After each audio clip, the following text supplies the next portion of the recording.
You want to make your speech more valuable and string words together with cohesiveness and fluency. I used to speak like this back then.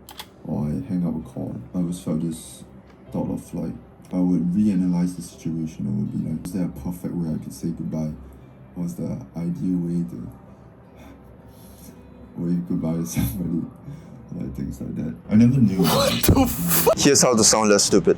To sound stupid is not to play around with the biggest words you know. It's to play around comfortably with the vocabulary you're familiar with words that you hear all the time and that you practice very often. When we listen to somebody speak, we would way rather their words flow smoothly, coherently, fluently, and we can tell that they're comfortable with bringing what they're thinking into their words. Of course, sometimes it's perfectly fine to experiment, use new words, make mistakes and make an attempt at expanding your vocabulary by actually using those words that you've learned. But generally, when it comes down to it, especially when you're under the spotlight or you really need to perform well and speak well in that conversation, then generally you want to work with the words you're comfortable with. By prioritizing the flow and the comfortability from translating your thoughts into words, you'll sound way less pretentious, way sharper, your thoughts will become words way quicker, and the chances of you fucking up are reduced.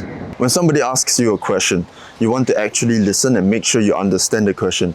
Clarify if you need to. Nobody likes the moment where somebody interrupts the flow, pretend they understood your question and gave a half-assed answer. And you sit there staring at them with your face like...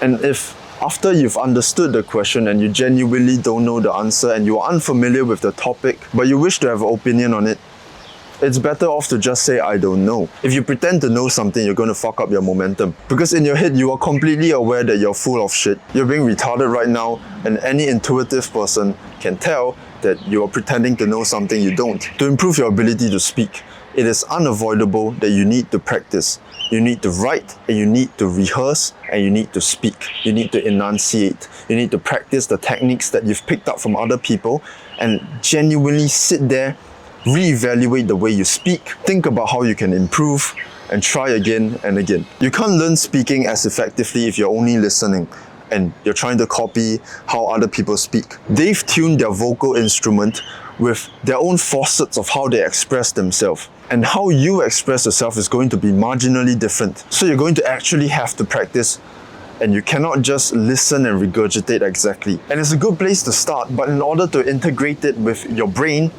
your thoughts and your words, you actually need to practice. And here's the best way to practice.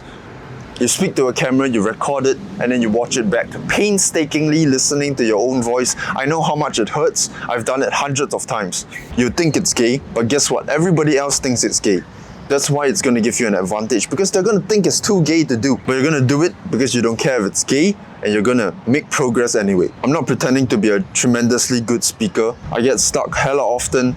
If I watch my videos back, sometimes I want to hang myself. But because I forced myself to sit there and watch my videos back so many times, I'm aware of a lot of the bad habits I have that interrupts my flow. And when you want to articulate, you can't spend the time thinking about how to put your thoughts into words and at the same time overthink about all your little facets and bad habits and become so careful to the point where you're too distracted to bring those thoughts into words. So re-evaluation cannot be done on the spot.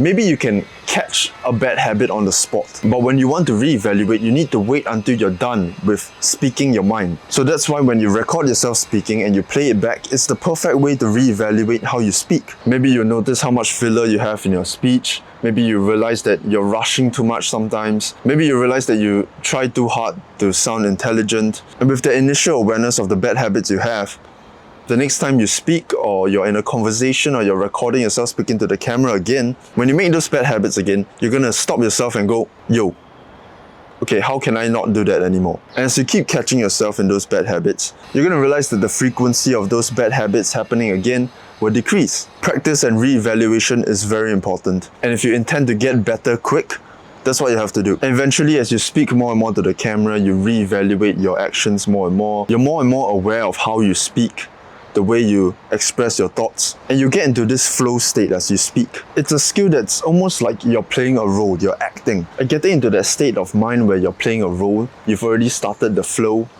and the momentum keeps going, through practice you get more and more familiar with that feeling. And soon you're able to use that skill more and more often. You know, you've upgraded it in the skill tree and now the cooldown is decreased and the duration is longer. When you're trying out techniques that you've learned from other people, it's going to feel very inauthentic.